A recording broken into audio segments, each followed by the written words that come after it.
Здравейте, уважаеми приятели! Отново е време за кросовър, отново е време за баскетболния подкаст на България, отново е време за подкаста на Националната баскетболна лига. Аз съм Любомир Нешев, след като открихте с Деян Веселинов новата 2024 година, извинявам се, е време и аз да се появя отново пред вас с един много специален гост, когото в кавички ухажвам да гостува от няколко месеца насам. Това е Иван Лилов. Иване, благодаря ти първо, че съгласи че напаснахме програмите, че съгласи да дойдеш.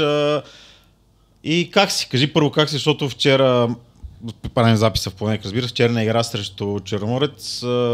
Не съм сигурен Тони Дечев дали каза нещо конкретно, така че ти какво можеш да кажеш за това как се чувстваш? Здравейте, първо честите нова година на всички зрители на кросовър и на подкаста на НБЛ. Пожелавам много здраве, много победи, верни фенове и в дългосрочен план да се развиваме. Иначе, как съм, направих лека контузия на кръста срещу Берое и трябва ми още няколко дни почивка, но най-вероятно надявам се за събота за следващия матч срещу Левски да бъда вече на терена. Искам тук да благодаря на господин Иван Касапов, който ме прие веднага и без неговото намеса надали щехме да можем да се справиме. И влизаме в такъв момент, който почваме сряда-събота. В момента хубавото се случи, че сменихме матча, нали, Плевен, понеже имат сам матч, за да може да съм почти готов. Няма да бъда на 100% по думите на Касапов, но най-вероятно да, ще съм на терена да допринеса с каквото мога за победата. Ние сега първо ще говорим за НБЛ, но има и много теми други, които ще засегнем, а преди това моля ви, харесвайте видеята, харесвайте каналите на Националната баскетболна лига във всичките социални мрежи, коментирайте и разбира се, абонирайте се, също много важно нещо, и там където има и критики евентуално също може да кажете, и давайте предложения за гости, защото ние се опитваме, нали, да ви предлагаме интересни имена, които да застават пред нас, надявам се да ви харесват, но и искаме да чуем и гледната точка на вас, феновете. Нека първо да си говорим за НБЛ, така че започнахме тази тема. Сега няма да коментираме нивото на първенството, но аз вече не знам колко години гледам, бая станаха да не казвам, но това като спорваност и буквално всеки може да бие всеки. Наистина буквално аз не си спомня да има такова първенство в последните 25-30 години, поне наистина, айде да кажем по-новата история тук от 2000-та година насам, когато ние вече сме малко по-ясни спомени да имаме. Ти спомняш ли си като изключим 4-5 години, мисля, които бе в чужбина? 7 някъде, да, добре. 2 пъти по половина. Ти вече направи дълга професионална кариера, добре. Спомняш ли си такова първенство, където всеки може да бие всеки и общо взето мачовете, окей, вие паднахте с много от Черноморец, но въпреки всичко почнахте, равна беше първата част, много отсъстващи, всеки може да бие всеки. Помниш ли такъв шампионат, в който да има чак такава интрига? И аз такъв спомен нямам и с много приятели, с които си говориме, наистина това е най-оспорваното първенство, от когато съм професионалист. Преди това, преди да бъда професионалист съм гледал, но наистина толкова оспорвано първенство няма до момента, което е добре за българския баскетбол. Надявам се и да е гледано по телевизията, особено в нашата зала в Ямбол. За сега Почитаемостта. Да, зрителите е по-лесно. Да кажем, извинявай, Иван идва от Заболекар, така че ако тук там е среща някакви проблеми, да знаете, че все пак има. Има доста хора, което е добре за спорта. Надявам се и да са пълнат и другите зали. Безспорно, нали, Ботерат, Ямбол и Плевен в момента с най-много фенове. Надявам се да могат и другите отбори да ги достигнат. Вчера гледах Варна с ЦСК, което ми направи също много добре впечатление. Феновете на Варна бяха напълнили залата. Даже имаше и по трибуните правостоящи и по стълбите, което говори добре. Може би е време те да погледнат да влезнат в голямата зала, защото Варна е в подем в момента, има добър треньор, израстват, което говори много добре за работата в отбора. Да ти кажа, аз се надявам това да стане, което ти каза, аз го повтарям през предаване и се надявам Варна да се върне там, където е място, защото е баскетболен град, баскетболни фенове и в двореца съм сигурен, че става страхотна атмосфера. И към тези градове ще добави Бургас. Искрени, Варна е създала най-много баскетболисти на високо ниво. Да не ги изреждаме, но Варна задължително трябва да се върне на място, където където трябва да бъде. Пожелаваме го на Варна. Да знаят и телевизионните фенове, правим усилия скоро да излъчим матч от Варна в ефира на Max Sport 2, така че се надявам и това да се случи. Говорим за първенството. Кажи ми вече за Ямбол. Ти с Павел Маринов сте лидерите на този отбор. Двамата сте лидерите на този отбор. Най-опитните, поне за мен и качествени състезатели в тима. Разбира се, вече на малко към края на кариерите си, естествено. Тони Дечев обяви в началото на сезона цел топ 6, обаче различни проблеми. Тръгнаха си двама чужденци, сега трима от титулярите, Пети, Павел и Питър Кис не играха срещу Черноморец. Борбата е ожесточена. Виждаш ли наистина шанс Ямбол да влезе в топ 6? От какво зависи това? Освен от това да сте здрави, защото е на първо място за всеки отбор. В момента имаме все още някакви шансове, но това, че се губихме 2 пъти от отбора на Берое, който ни е пряк конкурент, малко намалява шансовете, защото трябва да излезем една победа над тях, за да можем да ги изместим. В момента те са в топ 6. Но реално, както говорихме преди малко, всеки може да победи всеки. Ние особено в нашата зала имаме домакинства и на по-добрите отбори в класирането и се надяваме там да можем да върнем тази загуба от Берое срещу някои от по-класните и да се надяваме пак класните да победят Берое, което пак може да не се случи. Има още теоретичен шанс. Лично от ръководството на отбора не са ни поставили цели, трябва да сте в топ 6, топ 8 или така нататък. Целта в началото, с която се събрахме, ние с Павел и в лицето на Тони Дечев, като един от най-добрите български специалисти, да развиваме младите. После взяхме няколко американци, които беха на не лошо ниво, но пък двама от тях имаха здравословни причини, напуснаха отбора. Третото момче не знаеше, че няма виза и отиде на почивка проблема в Италия. За много клубове. И не можа да се върне, който за мен беше един от... Говорим конкретно, и знаеш, да приказва Тейлър Къри. Тейлър Къри е един от малкото състезатели в НБА, които чужденци визирам, беха дошли да се борят за някой отбор, а не за собствена статистика, защото той умираше за борби, което това е желание. Да се бориш е единствено желание. Така че много аномалии се случиха в нашия отбор. Двама напуснаха по медицински причини ретайрмент, както с договори за отказване едва ли не. Един си тръгна. В днешно време много трудно се докарват, се заменят състезатели, защото на пазара са милионните, трябва да оцелиш и характер добър, и за малкото пари, които ние ги търсиме, стават много разбиване на отбора, като дойде нов играч. Особено в хода на сезона това да се случи още по... И сега имаме си още нашите шансове, така случилата ситуация ще дадем повече шанс на младите състезатели, които тренираха до момента и си чакаха своя шанс. Вчера на матча гледахме, играха, не беха още уверени, дава им се шанс, просто те могат сега да го вземат. Защото на даром нищо не става. Ще се даде шанс, но като видим, че не можеш да си го вземеш, ще бъде отнет. И това е моя апел към младите, да няма треньор, който иска да навреди на играч. Всичките треньори се опитват да помогнат на този играч да израсне, защото това е целта на един треньор, да направи някой състезател и да спечели титла. Аз друго си мисля, не вярвам да има треньор, български, конкретно говорим си за тук, да има американец млад и българин млад с едни и същи качества, едно и също желание и да заложи на американеца. Поне ти от твой опит сигурно можеш да кажеш по-добре за това нещо. Дали е така, но аз не вярвам да има такъв треньор. Последно време вече идват в България чужденци, което е много дълга тема, които може би не са на това ниво, което бяха преди да дойде добър чужденец и да кажем, аз ще се уча този чужденец. Както бяха Брайан Смит, както бяха Георги Чековски.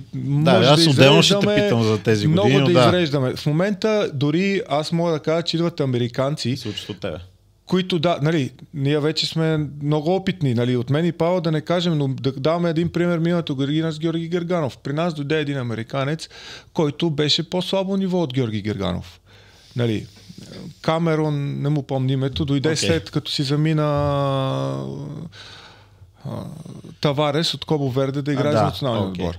Сега, тогава не се получиха нещата с това момче от Америка, защото той дойде беше по-слабо ниво.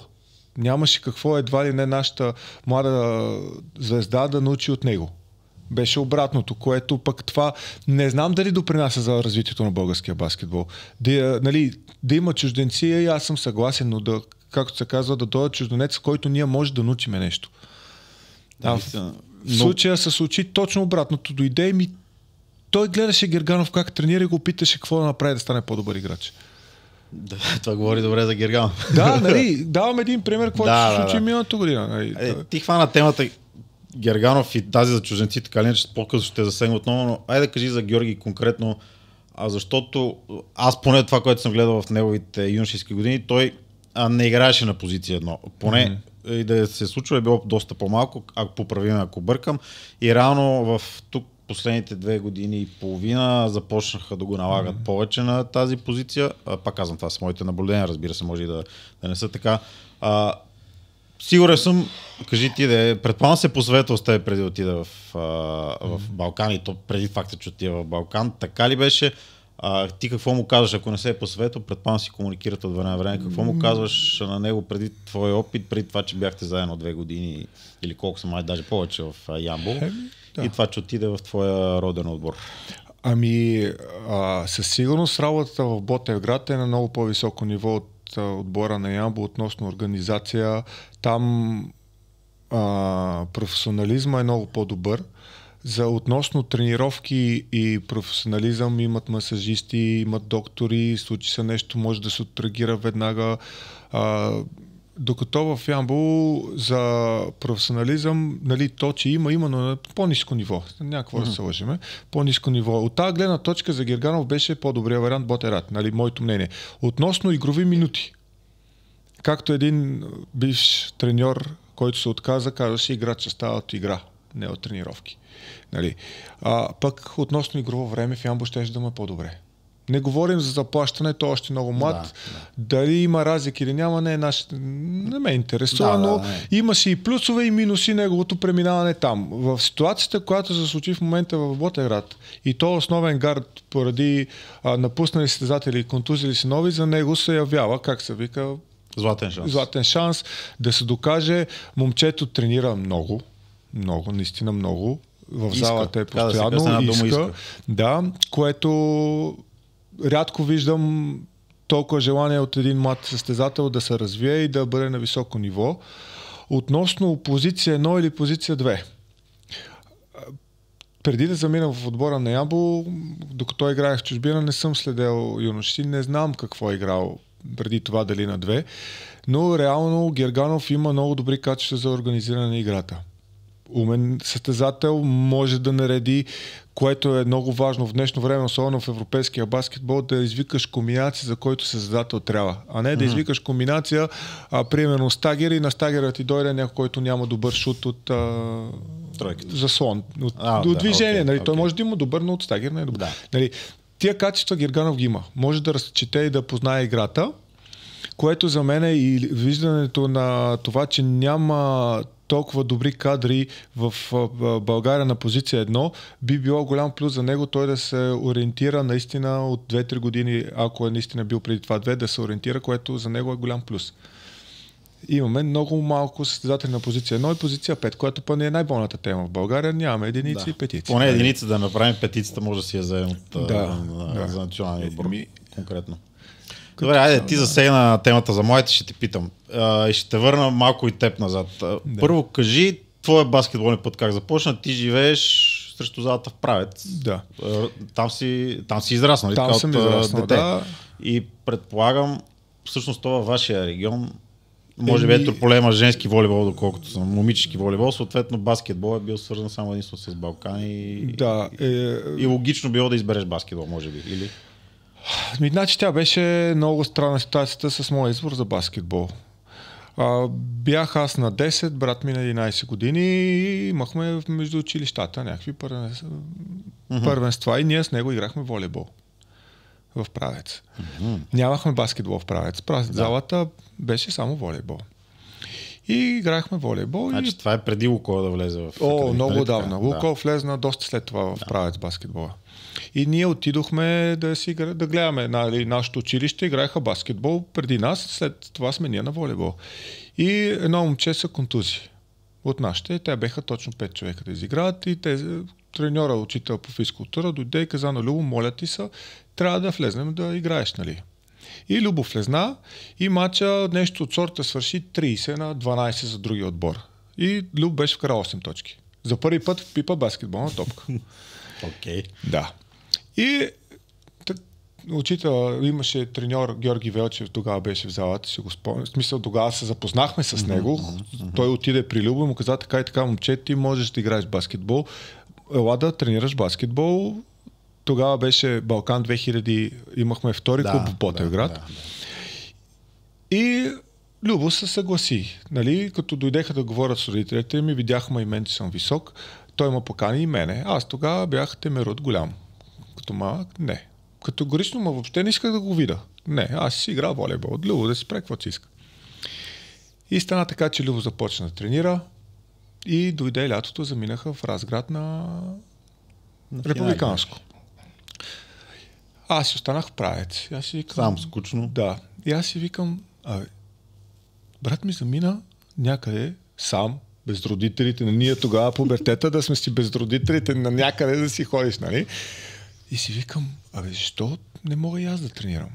И това си ми е в главата, мисля си го. Ама и над човек си викам, няма аз да се предложа, ако нали, дойде пак Георги Велчев или там, не ги знам другите треньори да ме поканат, ще отида. Нали? Ма си чакам да ме поканат пак. И доста Любо ми разказваше по Разград, как са излизали, заедно сядат да вечерят по стаи, какви работи са правили с децата. Не за пред камера, предполагам. Не, те тогава са били детински, гонили са по коридорите, един са баснал в стената, разбил си носа, нали, детски работи, които всеки ги е правил. Тогава, нали. И на мен ми е забавно, ние сме дете, такива са ти мислите, нали. И мина лятото, в септември месец, дойде Георги Велчев пак вкъщи да ме покани. И аз казах, добре, ще дойда да пробвам. И от тогава влезнах в залата и усетих, че това е моят спорт. Ти си значи на 11. Да. Аз започнах да тренирам баскетбол на 11. И тогава треньори в Балкан 2000 бяха Лъчезар Диков и Бог да го прости Сашо Зарев. Не го познавам. Да, значи благодарност към тримата, огромна имам за това, че са ме вкарали в спорта. И тук исках да разкажа една история с Бог да го прости Сашо Зарев, която аз като започнах да тренирам, стрелях малко като жените, така бутах дупето назад, нали? Как стрелят жените, представят си го. И не може да го изкорена. И един ден отиваме на тренировка и Сашо Зарев там с една игла, май такава дълга игла, седи и вика, айде стреляй. И аз стрелям, той ме шажи отзад. Нали? Интересен подход, това съм убеден, че днес никой не би се да, и изкорени ми бутането на газа назад, нали? Защото съм мъж все пак. Малък съм, може би не съм имал сила, нали? Може би това е всеки тръгва, но изкорени го от мене. И това съм го запомнил този човек, нали? Истина е много любопитна история. Аз си спомням първи път, когато те видях, мисля, че сте кадети. Играхте финал в Тирайца, ако не се до срещу Лукойл, ама не знам дали бяхте вече с другия Балкан обединение или пак бяхте ти брат и Кирил Райков, а от другата страна Александър Миколич беше треньор на Лукойл и сина му играеше май. Спомням и те ви биха ли ви на финала? Имаше дали финал, дали полуфинал беше тогава мисълта ми, че първият път, който те видях, теб, нали, ти беше по-малък една година от останалите, но нали, така вече се говореше по залите за теб. Това Георги Велчев и Лъчезар Диков ме взеха да тренирам с 8-5 Балкан 2000. Никога не съм тренирал с моята си възраст. Нали, играл съм на състезания с моята си възраст, но може би от гледна точка не само, че са видяли нещо в мен, ами да ни съчетават с брат ми, защото ние пътувахме от Правец с автобуса, всеки ден до Ботевград в Правец нямахме баскетбол и вечер пък се тренировка да ни закарат двамата, нали, относно пестене на средства. Не знам, винаги съм тренирал с по-големите, което най-вероятно ми е дало много. Когато тренираш с по-големи и се сблъскваш, много по-бързо напредваш. Така, ако го осъзнаеш психически, обаче си готов за този сблъсък, защото на тази възраст, аз съм на никакво ниво съм тренирал, но все пак, когато аз тренирах, бях 8-6, ме вкараха с 8-4 по-големи буба и да ти кажа, поне на мен ми се отрази не е добре и наистина много важно да си готов и психически да имаш и треньорите да те подкрепят за такова нещо. Поне на тази възраст, поне според мен, да е. Това от малък, понеже с брата ни разликата ни е малка, година и половина и винаги, дори в познати семейства, които е така, винаги малкия с пробва да се докаже, че е по-добър от голямия, е по-як. Всичко, братската сравняването между братята да докажеш, нали. И може би това много ми е помогнало, че съм бил по-малкия и съм искал, нали, всеки, който е малък, иска да бъде голям. Само вече ние, като сме големи, аз искам да съм малък на 3 години, ако трябва да сме честни, да сме си на 3 цял живот. Нали? Друга тема. Да, и може би това много е помогнало. Войната и тази малка разлика между нас. Кога реши, че искаш... Кога се усети по-скоро, че можеш да играеш баскетбол на високо ниво и кога реши, че искаш да станеш, когато и взеха в Лукойл или още преди това? Преди това. Бих казал, защото преди това играхме вече да тръгнем, нали, по ред Балкан 2000, когато бяхме и започнахме да играем вече в официалните турнири на федерацията. Имахме си, нали, там регионални първенства, които Балкан ни биеха тогава на всички възрасти с по 30-40 до 50 точки разлика. И тогава залата на юноши беше пълна. Малката зала в Ботерат беше препълнена. И дойде време накрая вече, когато след 4-5 години ние ги биехме с тази разлика.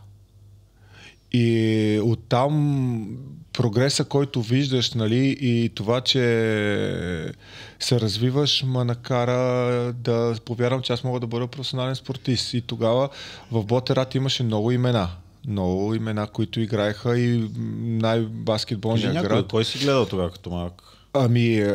Гледал съм... От кого? Кой ти е правил най-силно впечатление? Най-силно впечатление ми прави Томир Бенчев. Да. Сега, много малко хора най-вероятно го знаят него от днешно време. Но имам предвид от младежта. От по-малките. От младежта, нали, и Павел Маринов и Чавдар Костов го знаят, нали. Значи, много ми е помагал. Най-вероятно и той е видял нещо в мен, за да обърне внимание, защото няма да си губиш времето с някой. Давал ми е съвети. Учил му е на терекатлъци. Не може всеки път, нали, това да направиш, трябва да изненадаш противника. Много тренираше, нали, случиха след това някакви неща в семейството му и рухна психически. Но много впечатление правеше този човек, как тренира, как подава, какъв гард беше. И наистина за мен беше един от най-добрите гардове в лигата. Със сигурност чисто имаше го, той поне това, което спомена, чисто природно имаше баскетболна даденост и виждаше играта, имаше усет за нея, което за гард, както ти говориш при малко за Герганов, е от изключително значение. После отиваш в Лукойл. Ти, брат ти, отидохме Чавдар също година взет. Да, тримата заедно, той от Левски, ние от Балкан, заедно отидохме в Лукойл, което и плюс и минус. Чертаваме в това, блъскахме се с супер играчи, супер треньори, сами излезнахме от Правец, отидохме в София на квартира, двамата с брат ми живеехме заедно, което много ни е дало, нали, като се отделиш, много се променяш, много почваш да готви, израстваш като цяло, да. И отидохме в Лукойл. Помниш ли първия си мач за Лукойл при мъжете? Или поне първи мач в Европа? В Европа влязнах последната секунда в Правец залата, май се Шталбо Берлин беше. Да. Само да кажа на зрителите, мисля, че 2006 трябва, или 2005-2006, нещо такова. Да. Лукойл играеше в универсиада мачът си от Тулеп, тогава имаше някакъв проблем с залата, май имаше драма покрай това къде се играе матч, играха го в Правец и биха Алба, мисля, че 104 на 72 точния резултат, но нещо беше много голяма разлика. Алба Берлин в момента участник в Евролигата, а Лукойл Академик. Да. Нали? Няма ясно, но мисълта ми е, извинявай, ще прекъсна, просто да видите вие къде беше българския баскетбол преди 15-16. Той след това дойде още по-високо. Да, но говоря тогава все пак биеше Алба Берлин, който имаше доста стабилни играчи. Гледах, даже Начанък май играеш тогава в Алба, който после игра в Лукойл и така нататък. Той сега май е треньор. Да, сега треньор в Литва. Да, и даже чувах слухове, че искал тук да е треньор дали на младежи и на мъже, не знам, национални отбори предвид. Но може един ден, не се знае, но това ми е идеята, че просто български отбор, нали, Лукойл имаше наистина знаменити победи в тези години. И в следващите, разбира се. Да, извинявайте, влизате в края с Алба тримата. Да, те тогава, Любо и Чавдар играеха повече от мене. Може би това беше грешката и че отидохме всичките, как се говори, най-добри таланти в България, заедно в един отбор. Нямаше достатъчно време за игрови минути за нас. Нали, че на тренировките тренирахме с всяки играчи, но нямахме игровите минути. Всеки със самочувствие, всеки иска да играе и мина тази година и аз прецених, че за моето бъдеще е по-добре да се върна в Ботерат. Да играя. Тогава Балкан, преди да замина в Лукойл, Балкан бехме Б-дивизион. Играхме в НБЛ и там. Тогава беше А-група. Беше, да. И си прецених, тогава Балкан влезнаха в първа дивизия, имаха интерес да се завърна и моето желание беше, нали, да се върна и така и се получи. И с Лукойл се разбрахме, че няма смисъл да седа там на пейката, по-добре да се върна да игра, пък живот и здраве, ако се развия в бъдеще, пак да отида. Пуснаха ме, върнах се в Балкани и оттам играехме. Оттам тръгна нагоре. Георги Младенов да стана треньор тогава на Балкан и играхме финал. То точно срещу Лукойл. Тогава залата в Ботерат, аз имах чувство, че ще се срути. Беха отгоре, не знам дали си я спомняте преди ремонта. Аз лично да, зрителите кой си я спомня. Мисля, че даже и клипчета скоро ми изкачиха някакви. Залата тогава на финала, ние не че неочаквано, защото имахме само 2 чужденци, които си спомням. И вие бихте Левски на полуфинал май 3-0. 3-0, който Левски беше домакин серията. Първите 2 мача София ги победихме и после Ботерат също 3-0 и оттам Лукойл ни победиха 3-0. Нали, очаквано, да не говорим какви пъти бюджетите им беха над нашите, но реално ние постигнахме всичко с основно ядро български състезатели плюс Дуен Мортън. Който си беше много сериозен. Много сериозен, състезател на тази, като цяло, не само като състезател, и като човек. И празненството в града беше все едно, че сме станали европейски шампиони.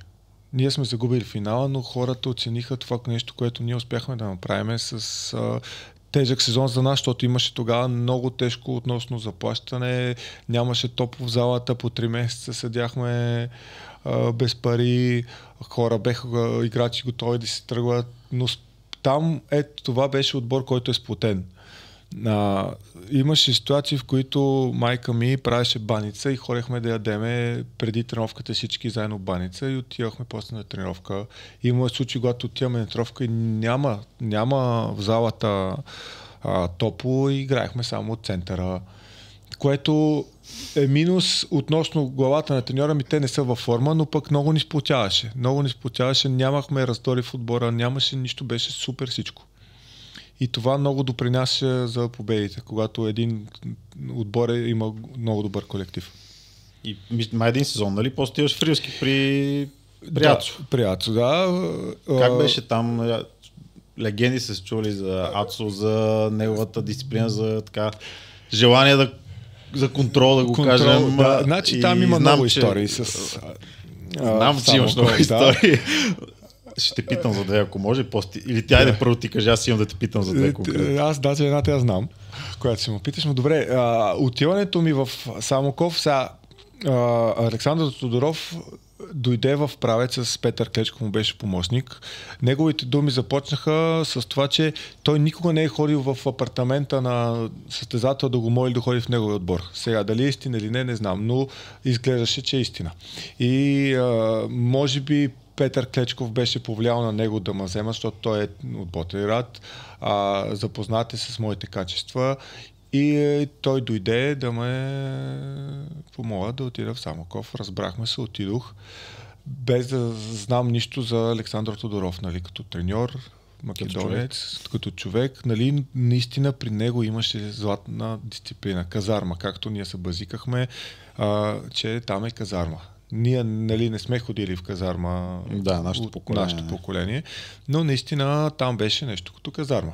Но това сега в главата ми, като на тия години с толкова опит, много ми е помогнало. Тогава ми беше тежко, сърдех са, мисли да напускаш на 19-20 години, да седиш затворен, да ти проверяват кога си се пребрал, да не може приятелката да идва в апартамента, в който живееш, защото ние в Самоков живеехме всички в една къща. На първия етаж беше той с по-опитните състезатели и нагоре ни беха разпределили другите. Така, и де-факто, като така минеш, известния изток-запад. Изток-запад и като минеш през входа, Ацо неговата тераса, гледаш точно на паркинга, виждаш абсолютно всичко, кой влиза, какво се случва, всичко се знаеше, нали? Нямаше скрито покрито.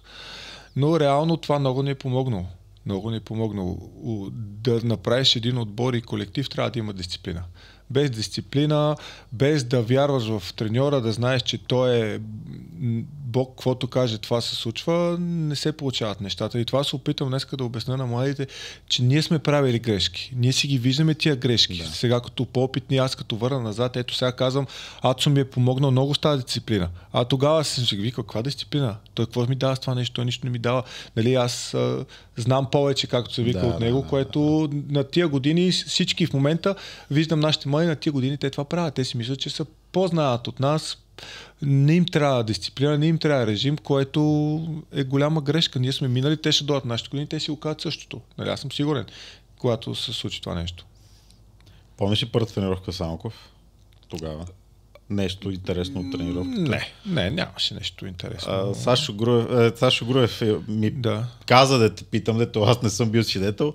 Каза, дойде Иван, нали, той вече като по-опитен Самоков вече колко години, и вика, аз реших да му покажа кой съм и тръгна да забием през една тренировка, ма направил спрайт, съответно. Това не си го спомняш. Не. И аз му казах, че няма да си го спомняш, но кажи друго, там той подписвате и за правилник за спазване, за дисциплина, както казваш, и на първата тренировка след Нова година, след празниците, какво се случва или пак закъсняваш? Или това не си го спомняш? Спомням си преди Нова година, че паднахме и той ни викна на тренировка на 29 или 30 сутринта. Това си спомням, а това, че закъснявам, не си спомням какво е било. Значи стария помни по-добре. Може да си спомня. Не, той тогава беше Самоков доста години и нормално да ги знае младите, които идват да запомня. Аз не си спомням какво е било с закъснението. Но спомням си други закъснения с Ацо много. Нали, закъснявал съм. Прощавал съм си глоби, приятел, нали, нямаше глоба да ти вземе от заплатата, приятел много обичаше, примерно като закъснееш, да заведеш отбора на вечера, да направиш тимбилдинг, нали, ти да платиш, да докараш торта в залата, някакви неща, които той едва ли не пак ти бърка в джоба, но го прави по начин, който да същото време да сплоти колектива. А не само да те глоби и някакви пари, да си му сърдит после, че ти е взел пари. Това, за което ти говориш като дисциплина, виждаш ли го сега? Ясно, че ти не можеш да виждаш всичките 12 отбора какво случва, но виждаш ли го да го има в момента в набъла някъде, поне това, което си говориш с твоите приятели, около твоята възраст, че дори по-млади, виждаш ли нещо подобно? Тогава разбираш, така не беше само в рилски спортист, било и може би не в чак такава степен, но и в доста други отбори в онези години. Ами това, което съм забелязал е в отборите по-низки бюджетните го има повече този тимбилдинг и това колектива, доколкото когато имаш много звезди в един отбор, много чужденци, които си имат семейства, опитни играчи с семейства, които те предпочитат да се преберат вкъщи, да си починат, да си вложат парите някъде другаде, докато в по-малки отбор, нали, колектива минава над парите, както се казва, защото в колектива с колектив можеш да победиш един отбор, който има по-висок бюджет и по-добри състезатели. Това е моето наблюдение, че в по-малките отбори е по-добър колектив, отколкото в по-голямите, защото в голямите всеки си е характер и много трудно се събират характерите, някой да си задгърби егото, да направи нещо за отбора. Егото е много важно, наистина. За да имаш успех да го както говоря в отборен спорт, искам и се да те питам за европейските първенства за подрастващи, но първо ще те питам за две дати. Една сега ми избяга от главата, но по-скоро 29 май 2015 година нещо говори ли ти? 29 май 2015. 2015. Аз 2 пъти съм виждал Арена Ботевград пълна. Сега като ми сега сети ли си? Единия път, за огромно съжаление, ти не играеш в този матч. Говоря, той 2014-та, петия матч Балкан Левски. Наистина, поне за мен. Там имаше повече хора, отколкото на откриването, и това са най-много хора, които са имал в залата тогава. Кажи, ти по-добре знаеш. Да, аз настръхнах в момента. И аз между другото, се сети. Сега го казвам на много места, че тогава Ботевград пак беше колектива на първо място. Да. Така бяхме вътре всички. И залата колко е била пълна, тогава нито на националния отбор са напълни, нито на Балкан, когато станаха шампиони, който не го вярвам, може да извадим архиви, да погледнем, защото много хора казват, че не е така. Нали. И тогава града, той в момента, нали, не може да кажа, че в момента не е Ботевград, живееше с този баскетбол. Да, но ние... Извинявай, че прекъсвам, ето сега онзи ден играят Билбао. Празна зала. Окей, има си, нали, постоянна група хора според зависимост от мача 500-1000, които ходят, които изказвам огромни уважения. Аз, нали, не съм от Ботевград, родом съм от Видин, нищо общо няма с Ботевград, но огромни уважения към тях. Ама ти си шампион 2 пъти поред. Класираш се за втората фаза на европейски турнир, което в България вече не се случва толкова трудно, говорихме. И ти идва отбор от Испания, който в последните 20 години е за трети път идва отбор в Испания и България. И най-малкото ясно, че ще паднат, те даже ги биха малко, те могат да ги бият с 50 точки, нали, ако играят на 100% Билбао, ама тези момчета и ръководството, без значение кой е в момента кмет, менеджер, директор, така, те заслужават да видят пълна зала, защото това е за град Ботевград. Аз това не го разбирам в момента, защо се случва така, защо или срещу Порто преди няколко седмици, преди месец, пак беше даже още по-празна залата, при все, че тогава отбора вървеше по-добре и се губи. Това и не разбирам защо, поне аз като външен човек не го разбирам. Аз мисля, че проблема в момента е ядрото на българските баскетболисти. Че не са местни. Ние тогава бяхме нали, аз съм от Правец, но съм израснал в Ботевград. Аз не мога да скрия, че Ботевград ми е на сърце и ми е дал най-много за баскетбола. Но тогава бяхме много местни състезатели и ядрото беше български баскетболисти плюс добавък от чужденци, които да ни добавят да бъдем по-добри. А не чужденците и добавъка да е българските баскетболисти. И ядрото Мартин Маринов, Ники Маринов, Ивко Ивков, нали, те играеха Марто и Ники и Ивко по-малко. Павел Маринов тогава беше, но... Който въпреки, че от Ямбол, като имаше играе за... Той игра когато бях първата година в Ботевград с Жоро Маденов, той дойде. Нали, Павел Маринов отиде в УКО, много добър талант, но той неговото израстване и изкарване като баскетбол беше точно в Балкан тези години. Той доказа кой е в тези години, защото му се даде шанс. Игра при много добри треньори, научи много от Ацо и след това като дойде Влада Вукойочич. И едва ли не се води, че той мъжкия баскетбол го е разбрал, кога идва в Ботевград, който се води пак, нали, може да кажеш, че е част от развитието на ботевградския баскетбол, защото преди да дойде Ацо треньор в Ботевград, след Самоков той дойде в Ботевград. Станимир пропусна май. И Станимир, тогава, той е, нали, Силистра, но той е израснал в Ботевград. Той май идва при първия престой на Гавалюгов реално ли така взет на 18. Да, на 18. И едва ли не ние бехме българско ядро, които умирахме на терена, и за мен това привличаше феновете. Те феновете, имам приятели, които в момента не ходят на баскетбол, защото те не познават никой от този отбор. Нали? И може би това е една от причините да няма толкова хора. Друга... Може, те са съвкупно се предполагам. Просто на мен ми е странно като външен. Да, в баскетбол съм вече толкова години, но като външен човек ми е, аз поне... За мен най-важната причина е ядрото, че сега има няколко момчета, които са от Ботевград, но те нямат роля в момента. Те не играят. И успехите, когато имаш български състезатели и добавъчни състезатели чужденци, са много по-сладки и много повече привличаш феновете. Защото като дойде някой чужденец, той идва днеска, прави един трамплин за неговата кариера и другата година него го няма. Така. Много рядко стават добри и класни състезатели за по няколко години в България. Да се надяваме тогава, че тези юноши, които сега са в състава, дай Боже да получават шанси да стигнат такива резултати, каквито постигахте вие с Балкани. Да, наистина в залата да... И, добре, ще върна се пак на онези 2 години и първата с САЦО 2014, след това с Вада Вукойчич ти каза, ти се контузия на мача с Левски четвърти, нали така нещо такова? Да, водехме 2-1 и играеме в универсиада, да. На 18-та секунда се счупих крака. Да, и тогава след нали, моето падане, стъпване на мой играч, на наш играч от моят отбор на крака, излезнах. Тогава си спомням, че си носех втори чифт обувки за игра, маратонки и поисках на Касапов да ми ги донесе, обуки, служи ми тейп и си казвам, нали аз не знам, че е щупен. Никой не знае, че е щупен. Ние разбрахме вечерта, нали. Слагам, ще влизам, не мога. Трябва да биеме, нали, ще играем финал, а тук залата също беше пълна. Имаше и фенове на Левски. Тогава много универсиада беше пълна. Подскочих малко и го усещам, че ме боли. Не мога. И казвам на Касапов, много ме боли. Не мога и спираме. Няма да играя този матч.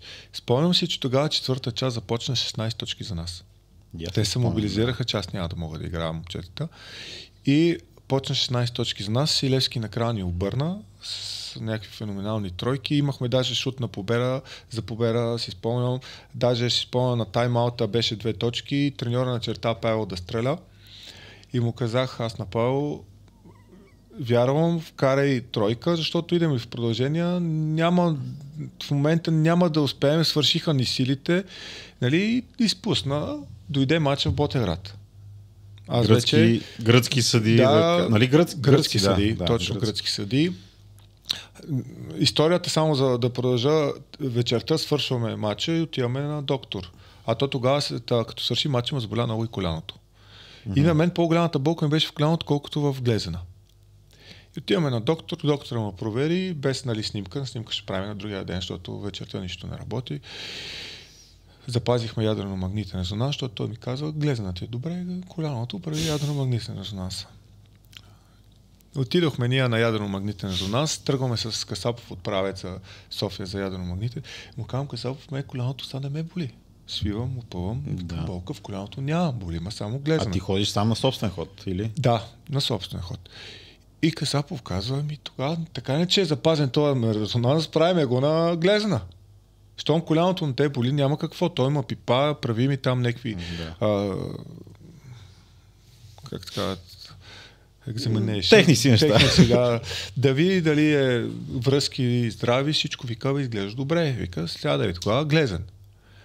И няма и 5 минути, ядрено-магнитен резонанс е около 30. Да. Няма и 5 минути, ме изкарват. Аз не разбирам нищо. И Касапов само ме гледа тъжен, вика, брат, счупен. Към как счупен, що ме изкарахте толкова бързо? Аз знам, че горе-долу той ми е казал, готов си 30 минути и слушаш тук един звук, слати нещалки да не те дразни толкова много. Вика, няма смисъл да държиме повече резонанс, нали? Защото той седеше, гледаше, много разбира, наистина, може би Касапов е един от най-добрите специалисти за спортни травми в България. И директно счупен. Мечтата към този момент приключи за титла. Мечтата, да. То не е приключило, защото ние имахме шанса тогава. Говоря ти да си на терена, разбира се. Тази гледна точка. И оттам дойде пети матч в Ботевград.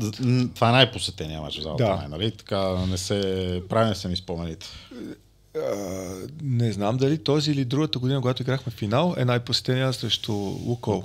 Никола Драгович средит ли си Никола Драгович.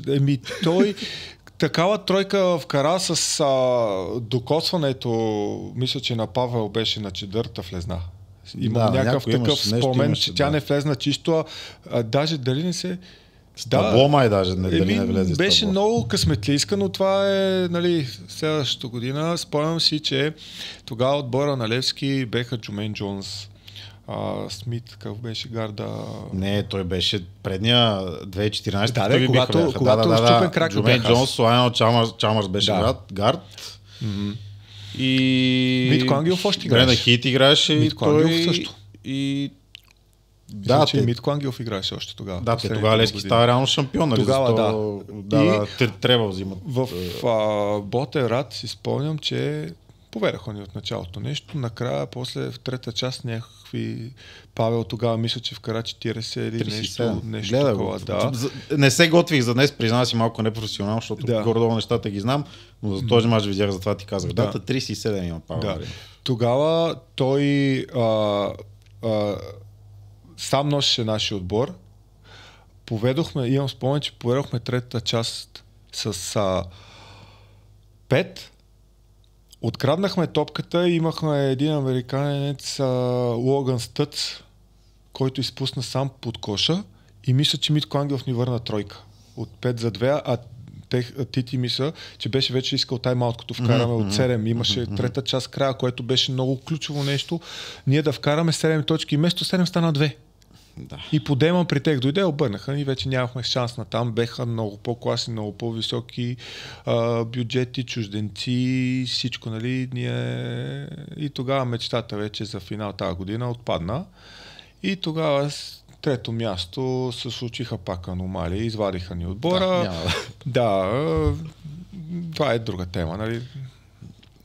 Така прецениха ръководството. Това ли ти е, преди това, че си израствал, ти каза какво място да на сърцето ти, Ботевград, тези ли 2 години са ти най-тежките, разочароващи по-скоро от професионална гледна точка, това, че не стана шампион с Балкан? Да. Това са двете най-тежки, но пак казвам, че тогава не беха толкова изравнени бюджетите, колкото сега между първите отбори. Да. Тогава и Левски, когато тази година се контузвам, и Лукол тройно или четворно имаха на отбора на Балкан бюджет.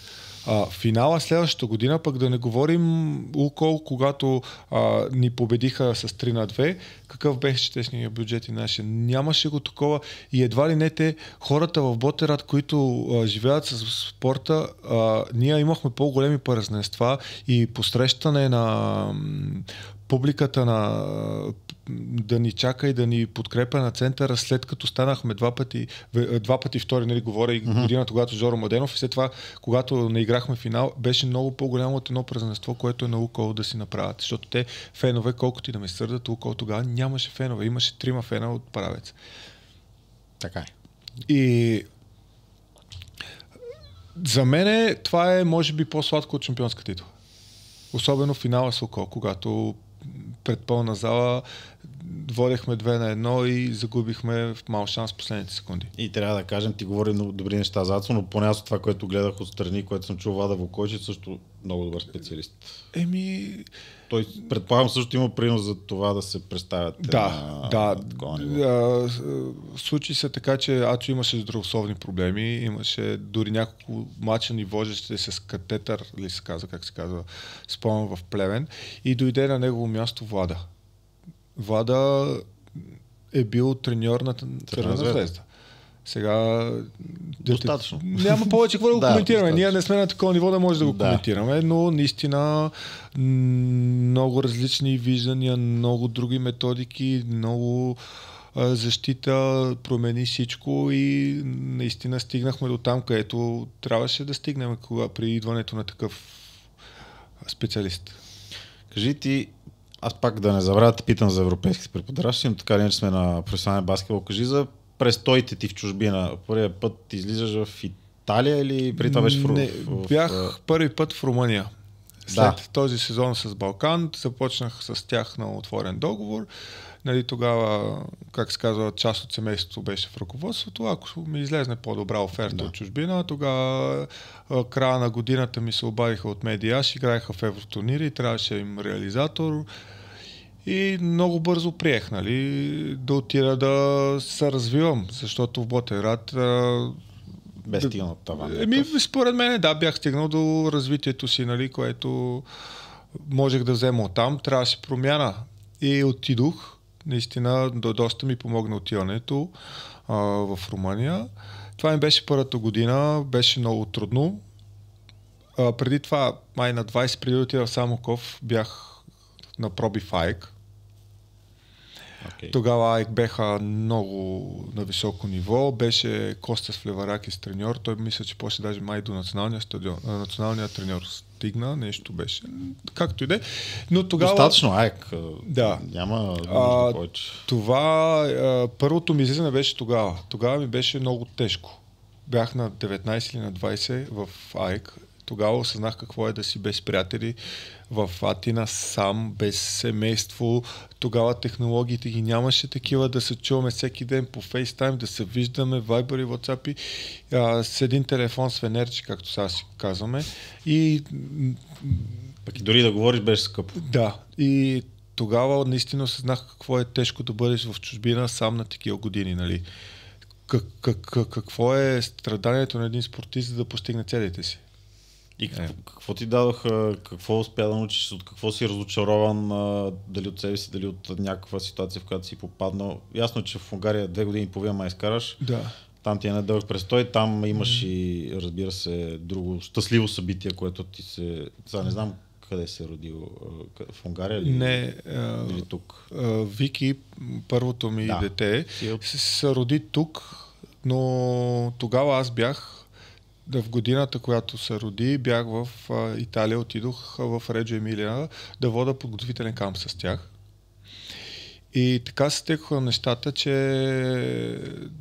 имаха много контузии, искаха да му остават за Еврокъп играеха те, но после ми се обади Киети с втора дивизия от Италия, която също беше много силна. Тя в момента мисля, че е доста силна. И предпочетох да отида там, защото щех да имам повече игрово време. Същия сезон ли беше Захариев там? Или... Същия сезон той беше в Триеста, играхме, да. И тогава се роди Виктория тук в България. И интересната случка е, че в Италия, когато се роди дъщеря ми, нали, тук всички излизаме да черпиме в деня, да почерпиш за детето. Тоест те не са те пуснали да дойдеш до България? Пуснаха му. Okay. Ама преценихме, че по-добре да ме пуснат, когато може да ги спиш от тук 3 дена, нали, седат в болницата, а не да седат 3 дена и да са весела тук. Да. И, нали, казваме ми така и така, ние имаме традиция, днеска имам дете, излизаме, нали, до вечера на бар. И излизам. А Киети трябва да е малко граче, предполагам. То е малко граче, но на нас не трябва, нали, аз отбора да си почерпа. И всеки казвам, какво ще пиете? Както се черпи, искаме да видим, нали, традицията в България. И аз си казвам, тогава сме 10 човека, взимаме една бутилка уиски и те така, всичките 10 човека има гледат. Викат, как бутилка уиски? Викам, да бе, Чак Даниелс, бутилка уиски, нали, и 10 коли или там кой каквото иска, вода, чай. В България така правим, излизаш, поръчваш, нали, и весели са. Правим си парти, пиеш, ядеш. Това е традицията в България, когато се роди, нали, дете. И те викат, ние как ще пием една бутилка уиски 700 мл 10 човека? И аз тогава осъзнах, че те италианците не са като нас, балканците, да пият толкова много алкохол. Нали, то реално не е толкова много, то е по 70 грама, ако са раздели, нали? Да.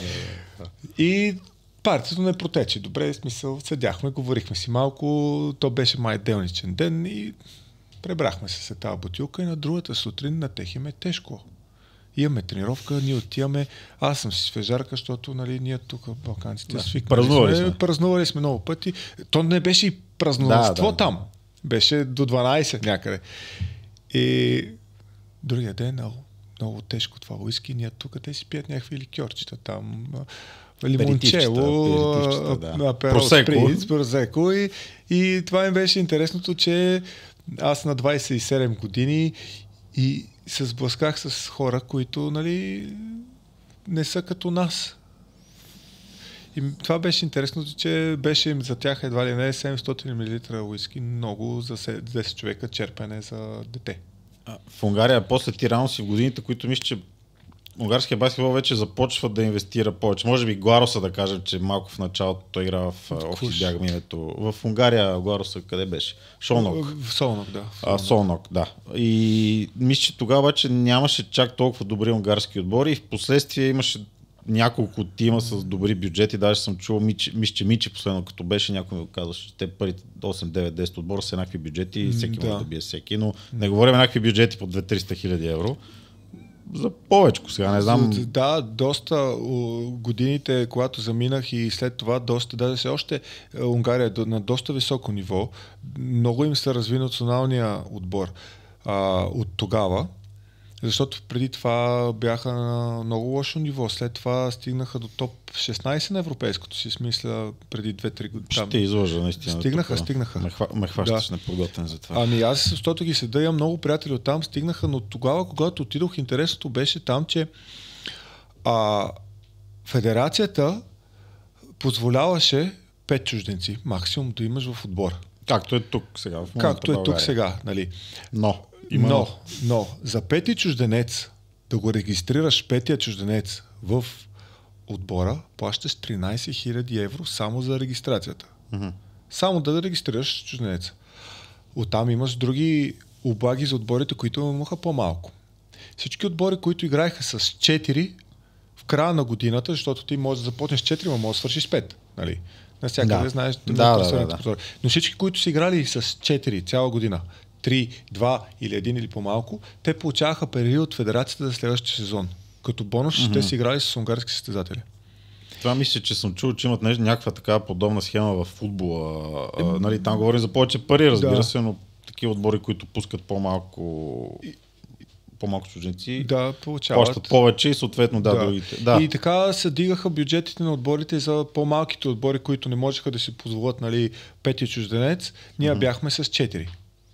Цял сезон изкарахме с 4 и стигнахме до трето място, взехме на купата. Нали, имахме един от най-малките бюджети в Сегет, но пак там беше много добър отборния дух. Ти, Павел Маринов, го спомена няколко пъти. Сега в идеалния вариант щяхте да сте двамата тук, но по-сложно ще да организацията такава. Не, че не си запаса правото за по-нататък, но сега малко да разчупим нещата. Вие сте известни, така като малко по-штури, да го кажем. Да. Нали, да използвам тази дума. Така и Касапов не викаше штурите. Добре, значи правилна дума. Правилно определение съм използвал. Откъде тръгва това вашето... Ясно, но как успяхте да стигнете до такива отношения приятелски между вас двамата, че вече играете и сега заедно на края на вашите кариери? Какви ли не неща сте правили, сигурно няма сега да ги казваме, но така имате една изключително близка връзка и като кажеш вече Иван Лилов или Павел Маринов, се сещаш веднага и за другия. Ами тръгва от там, че когато Павел започваше, когато бехме в Ботевград, аз наистина, той дойде в залата, скача и забива. Отиваме в фитнеса ми, той не беше правил полуклек. Аз правих полуклек примерно с 100 кг тогава. И си казвам аз главата си, как това момче толкова скача? Аз не мога, аз тренирам. Да. Правя щанги, а същото време той не беше правилно. И нали, оттам ми направи впечатление, че стараеш се, тренираше и чужденец, пришелец от друг град. И аз си го поставям на негово място. Идваш от Ямбол, той нямаше и телефон тогава, по моите спомени. Не можеше да се чува с семейството. Влагаше се на тренировка и оттам започна нашето приятелство, нали, кане го на гости, идва вкъщи много пъти да се храни с нас, да го се чувства част от, че има някакво семейство и тук. Майка ти е правила баница? Това беше за целия отбор, но много често идва вкъщи на вечери и оттам тръгва нашето приятелство тази година. След това ни се разделиха пътищата, защото аз отидох в Самоков, той мисля, че се върна в Ямбол. Да, после Лукол беше. После Лукол и в Лукол той беше много недооценен. Напредна, знаехме му качествата и тогава, като бяхме в Ботевград с Ацо Тодоров, постоянно сме говорили как да привлечем Павел Маринов при нас, защото този човек ще ни свърши много работа. И от честите разговори между мене и него и ръководството, за да дойде той в нашия отбор да ни помогне, защото той наистина бехме сигурни, че ни помогне и ни помогна, тръгна нашето приятелство.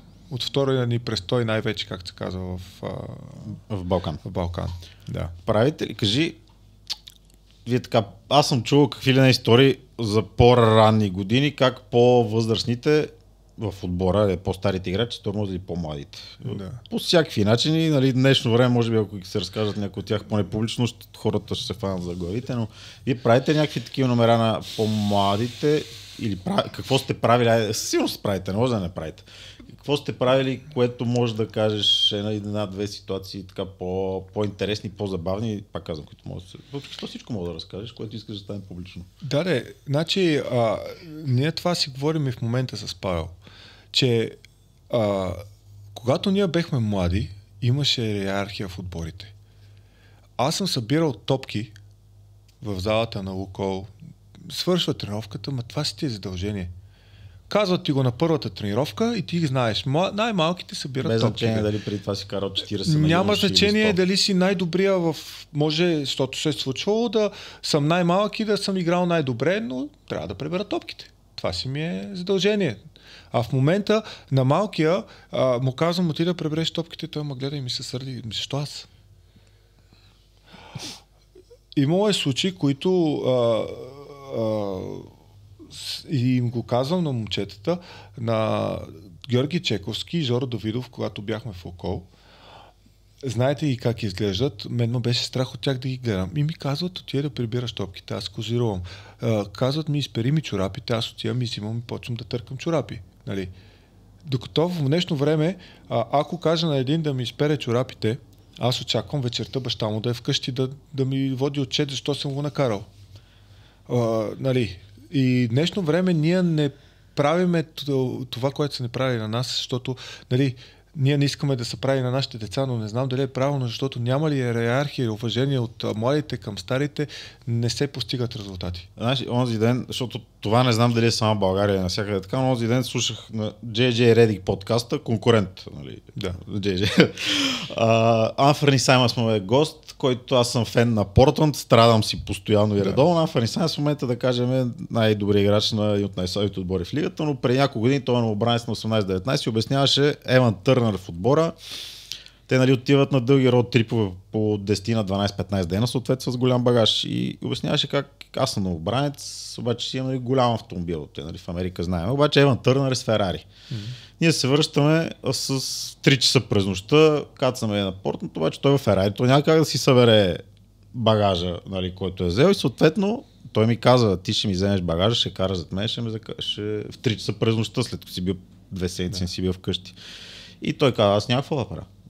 Стария е казал, нали, как ти кажеш, иерархията е така, отивам, без значение, че там говори за хора, които над 19 години взимат милиони, но изпълняват го. Поне това говорим при 5 години, го изпълняват.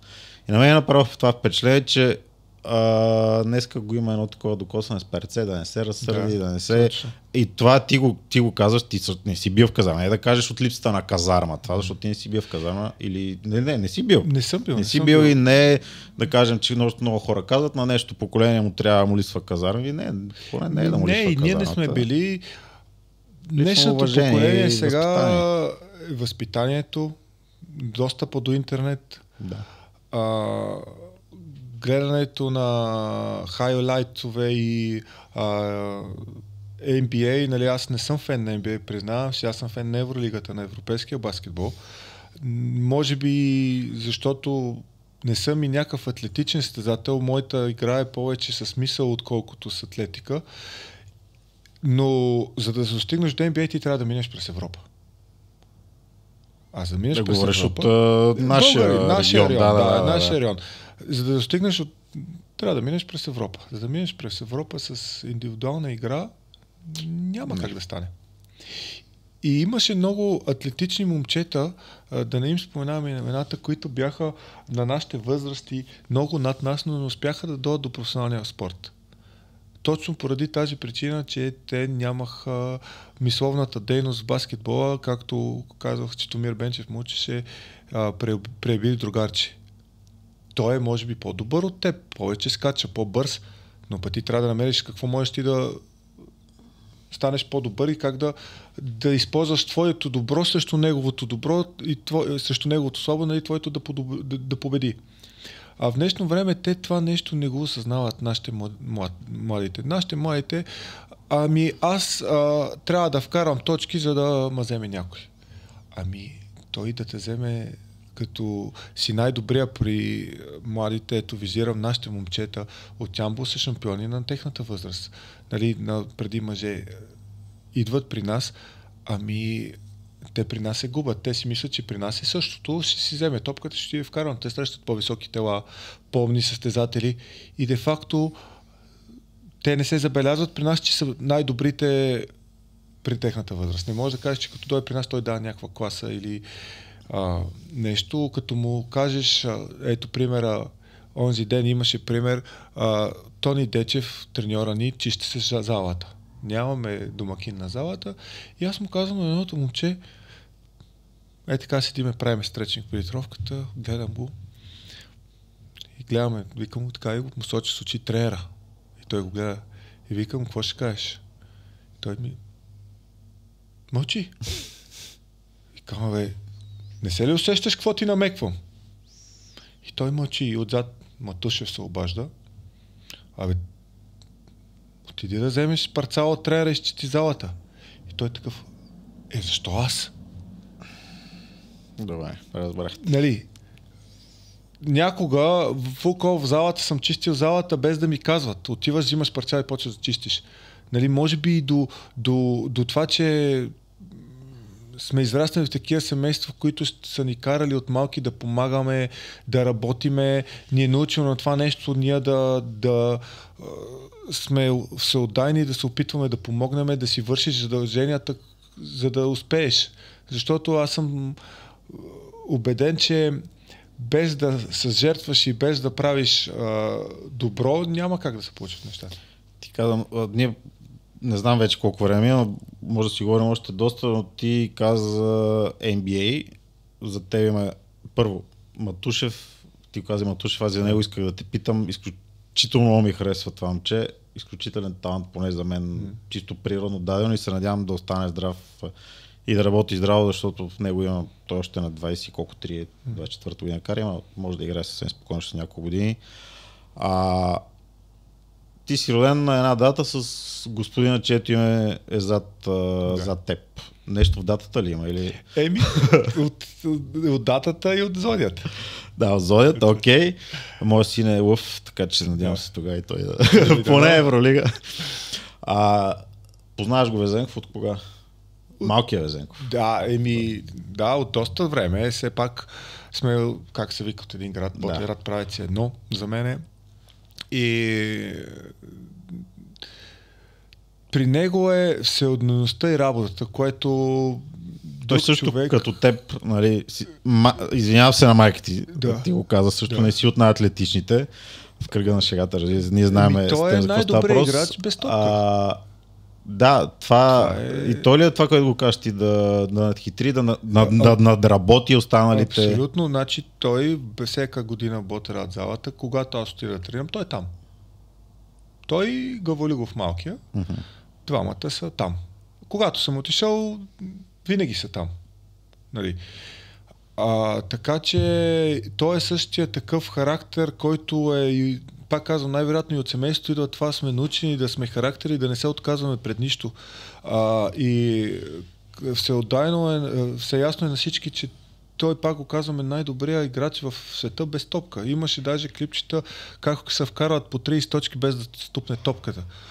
И това се опитвам, даже съм го давал Везенков на нашите деца, за пример, как е възможно, нали, той да вкарва без да тупа топката, при ние всеки, който фане топката, трябва да я тупне. Нали. Дрибъл се използва, както казаха треньорите, за да пробиеш и да минеш играча, не да тупкаш на едно място и да правиш финтове и да си мислиш, че това е баскетбола в Европа.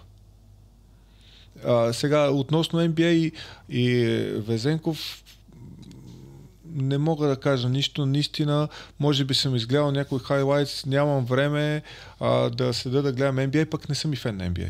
Не съм и фен на NBA. Евролига гледам постоянно по Max Sport, Ево, че я предавате. Наистина, когато съм си вкъщи след тренировка и има матч, винаги го гледам, всичко следа, но NBA нямам време за през нощта, па и не ме влече NBA. Да, пък е трудно вече. С деца, тези графики и така нататък. Имам още много въпроси, но ще се огранича в 3, защото нали, да може и хората да ни изгледат и да си оставяме. Ние с всеки гост... вече, да. Да, и за всеки гост си казваме, че имаме да си оставяме за нататък, но сега, ние в началото с Деян викаме и ръководители и малко по-опитни като теб, за да дадат да кажат как са стигнали до това ниво, защото ти достатъчно говори за моите момчета. Разбира се, има братите примери за Лъчо Тошков им беше на гости. Изключително трудолюбив пък е. Да. Той възпитан, слушаш и така нататък. Да не му правят четки, но има и други като него. Разбира се, ти даде достатъчно примери за това какво трябва да правят младите, за да стигнат да играят на едно добро ниво в България и включително дори да си останат в България да са добри състезатели, могат финансово да изкарат достатъчно добри пари в периода, в който играят, да си дадат някакъв старт, поне аз това, нали, което знам въобще от играчи в последните години, да дадат един добър старт дори след края на кариерата. Много примери за това, няма смисъл, но ти преди сезона си говорихме с тебе, каза, че целта ти е да направиш 3 пълдава тази година. Да. Няма го. Още няма го. Имах един мач близко, но ще дойде. Аз съм сигурен, че ще дойде. Тренираме, стараеме се.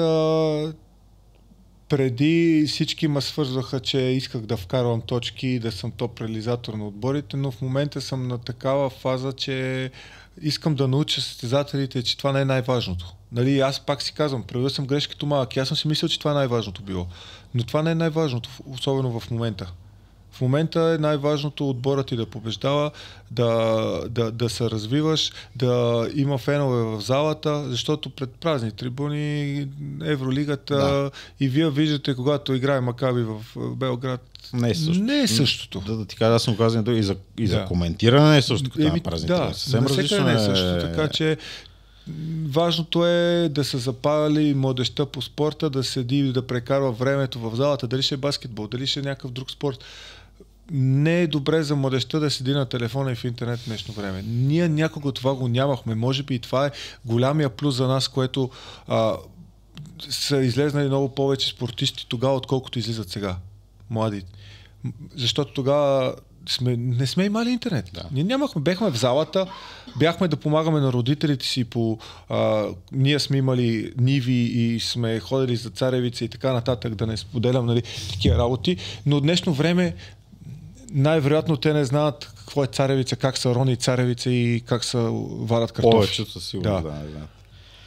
Има тук една рубрика, Деян ще ми се кара, ако я забравя, така че те са, всъщност, трябва да кажеш 2 петиции. Първата е, представи си, че ти си 6-ти човек и влизаш, имаш една петица, която трябва да избориш, с която ти би играл, с която ти би бил в един отбор и да си първата резерва.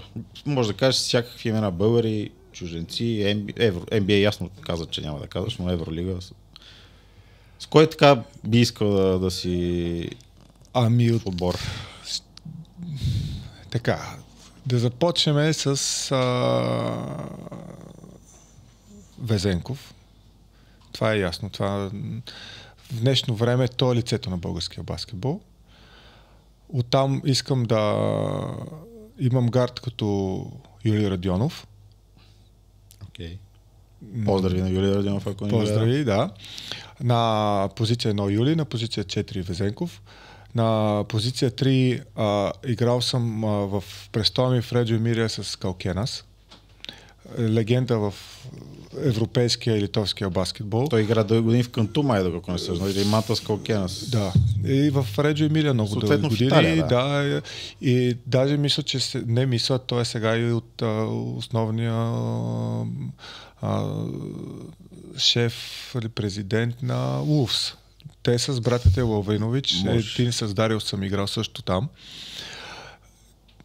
Той тогава беше на 39 години, когато бях в Реджо Емилия. С 220 кг правеше клек почти преди всяка тренировка. И да, треньора, ръководството казаха, няма кой да го спре на пробив и наистина беше така на тия години. Впечатляващ атлет, професионалист, така че не го слагам на позиция 3. На позиция 5 на кой, понеже петици повечето, които са едва ли се съм играл с чужденци. Може да не си играл с тях, може да кажеш Шакил Онил, пример, или Йоанис Борусис. Между другото, Янис Борусис много ми допараше като играч. Да, като... не знам, защо се сетих за него, като каза Айки за това. Да, не гледал съм го само по телевизията, но нека ще го сложим, Янис Борусис. Имаше и шут, висок. Всичко си имаше. Всичко супер играч. И остана на позиция 2. На позиция 2 да съм му резерва, защото ясно, нали, ушким тази позиция вече не е, ама на позиция 2... Майкъл Джордан. Не, ти каза такива, Европа. аз искам да сложа такива, които наистина може да съм се докоснал и да ги имам сега с Джордан, Бог да го прости, Коби и Леброн да ги споделяме, нали? Да. Аз затова гледам да кажа такива играчи, с които съм играл. Разбрахте. Да, това ми е... Бих бил резерва на Данчо Бозов. Аз съм му бил, много ми е дал, пак бих бил, защото изключително професионалист. А директор на отбора Любо Лилов ли ще? Между другото, бих го сложил като директор на отбор. Брат ми е много разбира от баскетбол, не му се случи с кариерата баскетбол преди ред причини, това е друга тема, но наистина все още следи баскетбола и до ден днешен казвам, че той ако беше продължил да играе, ще още да играе като една от най-добрите четвърки в лигата. Съвсем спокойно. Да. Потвърждавам. Подкрепям твоите думи и другата петица, тя ще затрудни повече, може би, не знам. 5 известни личности, с които би излязъл, или не, 5 личности, изобщо, с които би излязъл на вечеря и така спокойно, без да имаш напрежение, че някой те чака приема дете да трябва да си гриш. Съвсем 5 личности, които би извел на вечеря, да спокойно, или на кафе, или на каквото прецениш. Би излязъл с тях. Да, бих излязъл, да. Значи тук вече идва Майкъл Джордан. Първо място, за мен той е най-великият баскетболист, нали, в света. Много спорове има по тази тема, но това е единия със сигурност. Другия съм Серхио Люл, един от любимите ми играчи в Евролигата. С него също бих излезнал. Лука Дончич. Може и от друга сфера само, да знаеш. Казвам. Но другите сфери... Разбрах. Имам от друга сфера, също много обичам да гледам тенис. Кой? Гришо. Гришо. С удоволствие бих излезнал. Даже преди време имах приятел, който можеше някак си да стигне до Гришо. Исках да ми вземе ракета да играя, защото лятото много често играя тенис. С Везенко старши или не? Играл съм. Играли сме между другото, но тогава бях много слаб. Не, че сега съм много добър. Моята тенис кариера е само лятото. Но играл съм с... На кортовете в правец, нали? И в Ботерат, ние сега ги оправят в правец, така че в Ботерат. Играл съм с Дъртия Везенко, както казвам. Бил ме. И с малкия съм играл и малкия ме е бил. Играли сме там, много се играе тенис, баскетболисти в Ботерат и правец. Още едно име остана. Филми много не гледам, така че пак ще в сферата на спорта. Кой да кажем? Така... С Желко Обрадович. Впечатляваща петица, признавам ти. Много баскетбол ще има да се говори на тази среща. Сигурно ще ми е полезна. Интересен ми е много като човек. Така че това, че е петия човек. Тук е момента да ти благодаря за това, че дойде, избра да т.е. съгласи се да гостуваш, прие да отделиш немалко време в така труден период от гледна точка на програмата, разбира се, за теб. Ще те помоля да се разпишеш на топката, има и такава традиция, така че остави някъде, където си харесаш един автограф. Ако искаш и напиши нещо като пожелание, както прецениш. Докато Иван се подписва, уважаеми зрители, отново ще ви благодаря първо, че ни гледате. Благодаря за това, че ни пишете ни още, харесайте каналите на Националната баскетболна лига, коментирайте, това го казах вече, абонирайте се навсякъде и следвайте Националната баскетболна лига в мрежите. Още интересни гости скоро ще имаме. Надявам се Иван да ви е бил достатъчно интересен. То може би по-интересно да кажем. Достатъчно мисля, аз съм доволен. Ти ще кажеш. Другите ще кажат дали са доволни накрая. То може много по-интересно, но не пред камери. Да. То с много гости е така. И отново, Иване, благодаря ти. Бъди здрав, до много скоро да се оправиш с контузията в кръста и до нови срещи с теб. Нещо може би финално, ако искаш да кажеш на зрителите, на феновете или да гледат баскетбол. Да гледат баскетбол, да подкрепят любимите си отбори, защото времената наистина за спорт в цяла България са много трудни. Бъдете ферни, защото, както говорихме пред празни трибуни, спорта е нищо. Благодаря ти, абсолютно съм съгласен с теб. От мен Любомир Нешев, от Ванка Талиов, от Деян Веселинов също, който днес така го изолирахме. Желая ви всичко най-добро и до нови срещи, защото, пак казвам, приготвили сме нови интересни събеседници, както и интересни събития, които скоро ще разберете къде ще се проведат. Чао от мен и до скоро!